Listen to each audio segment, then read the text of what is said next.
नमस्कार विद्यार्थी मित्रांनो, आपण first chapter basic concepts in geometry सुरुवात केलेली आहे.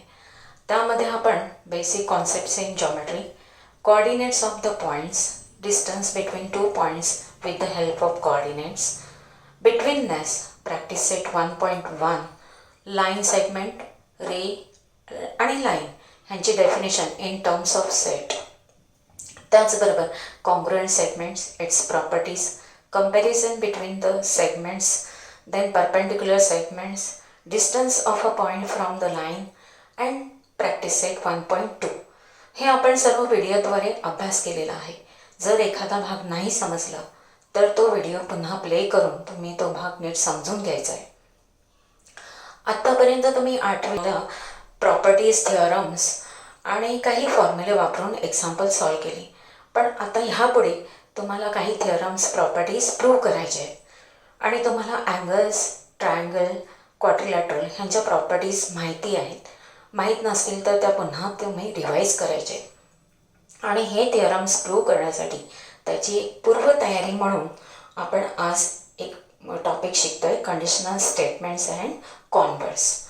तुम्ही इंग्लिशमध्ये इफ अँड देन फॉर्मचे सेंटेन्स अभ्यास केलेला आहे.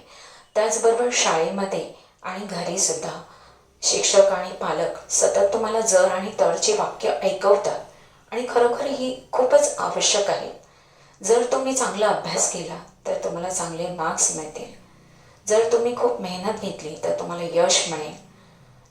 आणि शाळेत येताना तुम्ही सायकल घेऊन येता तेव्हा तुम्हाला पालक म्हणतात की सावकाश चालवत जा. का? कारण जर तुम्ही सायकल सावकाश चालवली तर अपघात होण्यापासून बचाव होईल. म्हणजेच ही परिणामकारक वाक्य जी आहेत, जी चांगला परिणाम देणारी आहेत, त्या गोष्टी आपण निश्चित करतो. म्हणून आपल्याला ही वाक्य अतिशय महत्त्वाची आहेत. तसेच आपण इंग्लिशमध्ये म्हणतो if you work hard then you will get success. त्याप्रमाणे मॅथमॅटिक्समध्ये सुद्धा इफ आणि देन फॉर्ममधली सेंटेन्स आहेत आणि ह्या सेंटेन्सलाच आपण कंडिशनल स्टेटमेंट्स असं म्हणतो. आपण अभ्यासूया. इथे 2 एक्झाम्पल्स मी तुम्हाला दाखवलेले, लिहून दिलेले आहे. फर्स्ट स्टेटमेंट म्हणजे if number is real number then its square is always positive. म्हणजे रिअल नंबर दिला असेल तर त्याचा स्क्वेअर हा ऑलवेज पॉझिटिव्ह असतो. जर सपोज एखादा नंबर एक्स आहे आणि त्याचा स्क्वेअर जर -5 असेल तर हा एक्स हा रिअल नंबर नसेल, तर तो इमॅजिनरी नंबर असतो. म्हणून हे स्टेटमेंट प्रूव्ह आहे. Second statement, if two angles are in linear pair then their sum is 180 degree. म्हणजे 2 अँगल्स लिनियर पेअरमध्ये असतील तर त्याची सम ही 180 डिग्री असते. हे पण तुम्ही अभ्यासलेलं आहे. ही दोन्ही स्टेटमेंट प्रूव्ह आहे.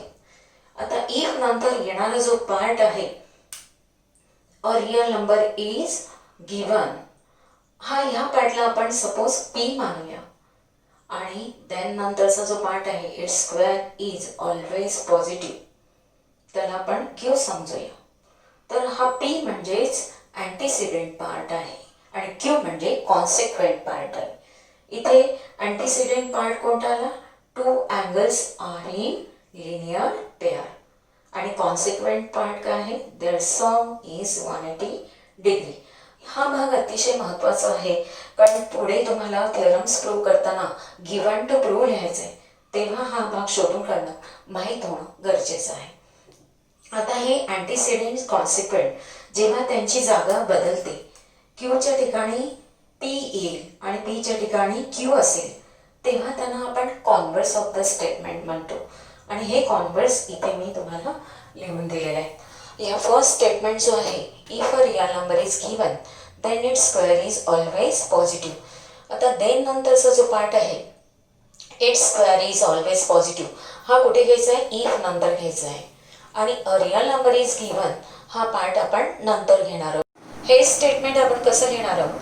तर if the square of a number is positive then it is a real number. आता हे स्टेटमेंट ह्या स्टेटमेंटचं कॉन्व्हर्स आहे आणि हे स्टेटमेंट सुद्धा ट्रू आहे.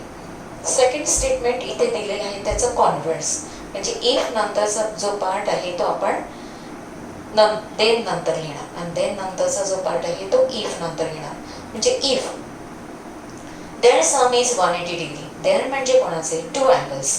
If the sum of two angles is 180 degree then they are in linear pair. If the sum of two angles is 180 degree then they are linear pair.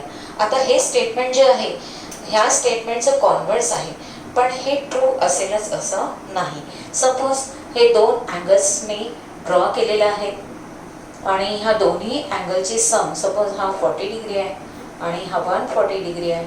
दोन्ही अँगलची सम 180 degree आहे, पण ते लिनियर पेअर नाही, ते disjoint आहेत, linear pair नाही.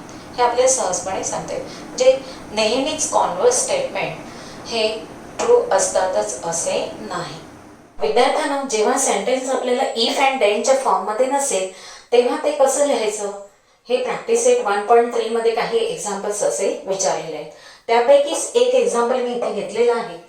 The diagonals of a rectangle are congruent.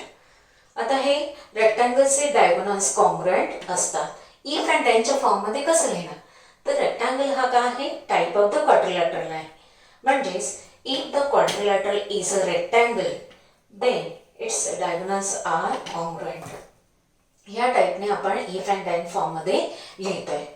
इथे अँटीसिडेंट पार्ट कोणता आहे? इफ नंतरचा येणारा part. The quadrilateral is a rectangle हा काय झाला? अँटीसिडेंट झाला. आणि देन नंतरचा येणारा part its diagonals are congruent हा झाला कॉन्सिक्वेंट. आता ह्या कॉन्सिक्वेंट आणि अँटीसिडेंट हे दोन्ही पार्ट अतिशय महत्त्वाचे आहेत. थेरम लिहिताना आपल्याला गिव्हन टू प्रूव्ह लिहायचं असतं, तेव्हा हे अँटीसिडेंट आणि कॉन्सिक्वेंट पार्ट आपल्याला लिहिता आले पाहिजे. कॉन्व्हर्स कसं लिहिणार? ह्या दिलेल्या सेंटेन्सचं कॉन्व्हर्स लिहिताना आपण हा कॉन्सिक्वेंट आहे तो अँटीसिडेंटच्या जागेवर घेणार, अँटीसिडेंट आहे तो कॉन्सिक्वेंटच्या जागेवर येणार. म्हणजेच काय? इफ इट्स डायगोनल म्हणजे कोणाचे डायगोनल्स? क्वाड्रिलॅटरचे. If the diagonals of a quadrilateral are congruent then the given quadrilateral is a rectangle.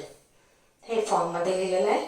If diagonals of a quadrilateral are congruent then it is a rectangle.